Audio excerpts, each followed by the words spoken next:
Tangaze candidate wetu.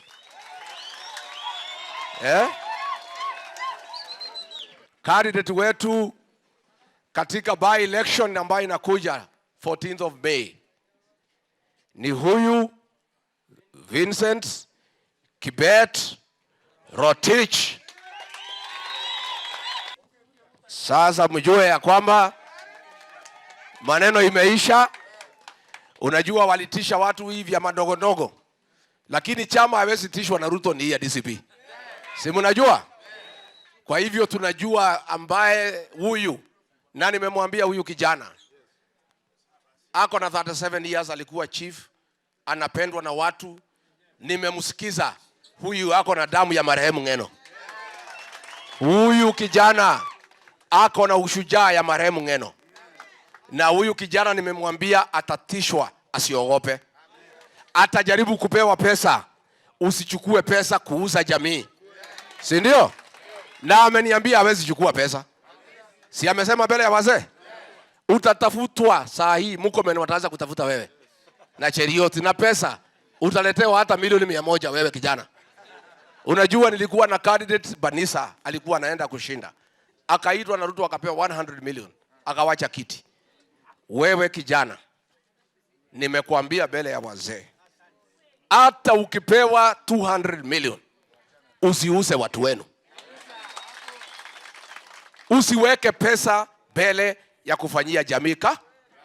Ningetaka kuchukua nafasi hii kuambia wakaaji wa Emurua Dikirr pole kwa kupoteza mbunge wao, kiongozi shupavu, kingpin wa jamii ya Kipsigis, the late Honorable Johana Ng'eno. Na mimi niambie nyinyi ya kwamba marehemu Ng'eno alikuwa rafiki wangu wa dhati na wa karibu sana. Alikuwa my confidant na tulikuwa tunaongea mambo mengi sana.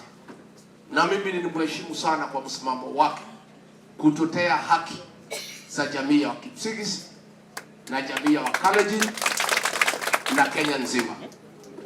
Na tulipitia mambo mingi sana na yeye.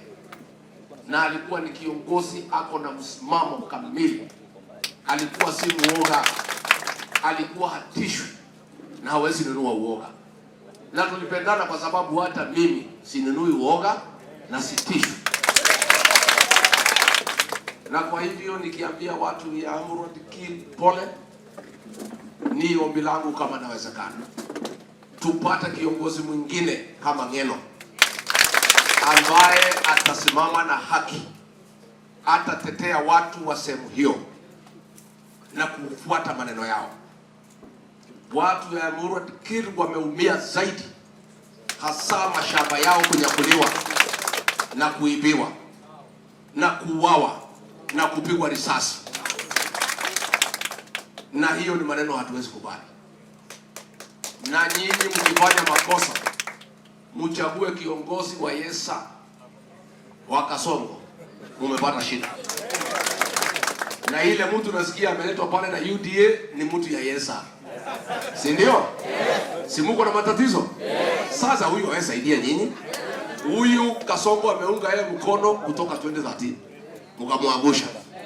Akasimama 2017 na 2022 na 2027 na 2026 tarehe 14 mwezi wa 5 mtamwangusha.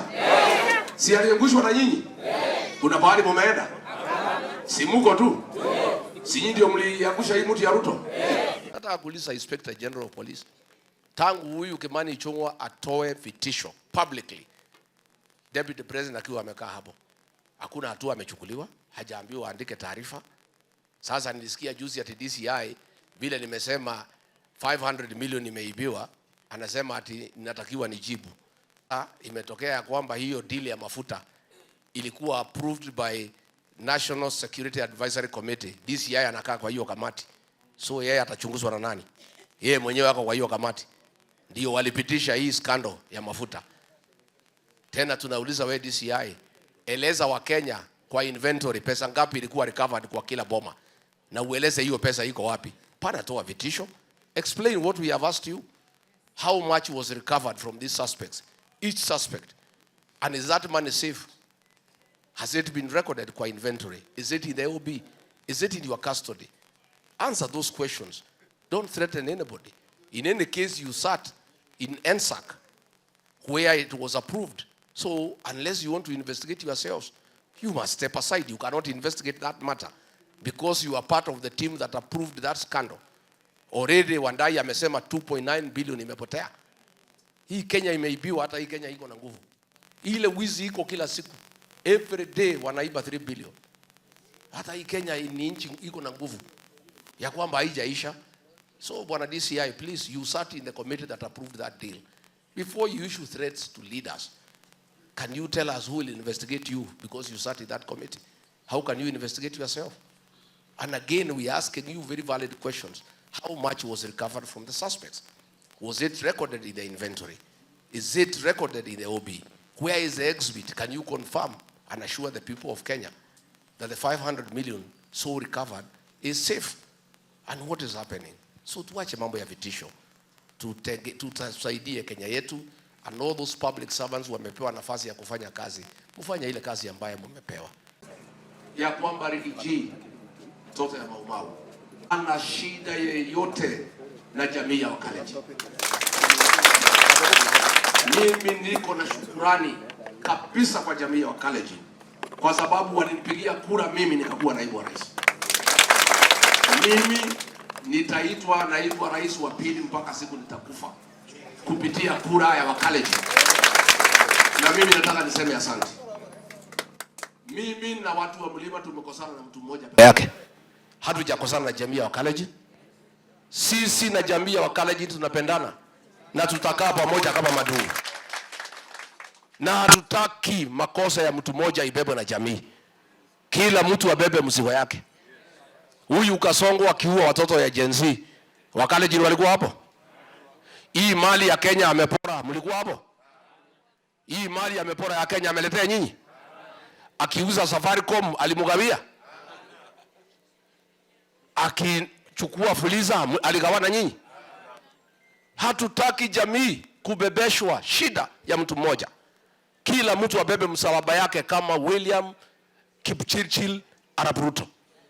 As a person, and I have told my people, nobody should blame the Kalenjin nation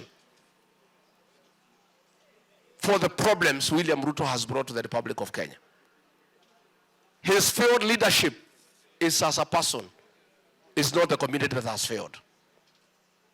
Na the Kalenjin nation wanaumia vile Wakenya wengine wanaumia. SHA inafanya kazi kwenu? Iko barabara? Iko stima? Iko maji? You have suffered like the rest of Kenya. Siku ya Jumamosi pia nitakuwa hapa Kikuyu Township.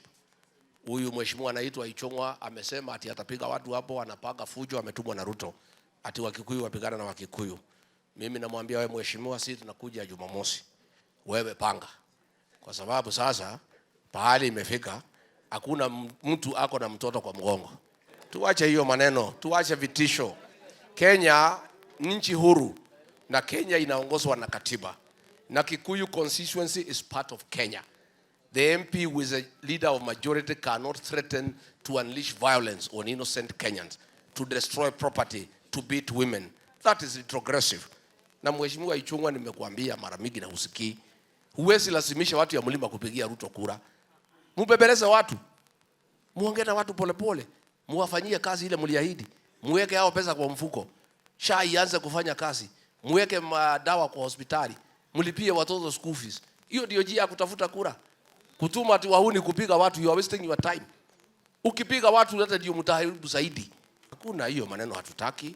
Na ni maneno ambayo imepitwa na wakati. Mimi nataka nimwambie watu ya Emurud-Kir, mko na nafasi ya kusaidia jamii ya Kipsigis. Vile wabunge wenu wote wamenunuliwa, Mungu ametoa nafasi. Emurud-Kir, mchague one member of parliament atetee jamii yote ya Wakipsigis. Kwa hivyo mjue the whole Kipsigis community inaangalia nyinyi, kwa sababu wale wote wako wamenunuliwa. Hawa kina Aaron Cheriot ni biashara tu wanafanya na Ruto. Si umeona vile amenona siku hizi? Mumeona? Mumeona vile amenona? Ni kukula mali. Sasa nyinyi kuna kitu mmekula? Sasa muko na nafasi ya kusaidia the rest of the community. Na mimi naomba mufanye juu chini na msiogope. Hapo mbeleni mulitishwa na Ruto msichague Ng'eno mkamchagua. Hata saa hii mchague kiongozi wa DCP ambaye atakuwa mtetezi ya watu ya Embu Dikirr, the Kipsigis community, the whole Kalenjin nation and the Republic of Kenya. Na mimi mkinipangia mkutano nitakuja kufanya kampeni pale. Mimi najua atajaribu kunitisha, lakini nyinyi mko na vijana ya kutosha ya kulinda Rigiji. Party leader wetu Msonge karibu. Na wakazi wote wa Embu Dikirr. Na pili tunasema sikiza wa Kenya. DCP sikiza ground. DCP sikiza ground. Karibisha wakazi wa Embu Dikirr cha DCP.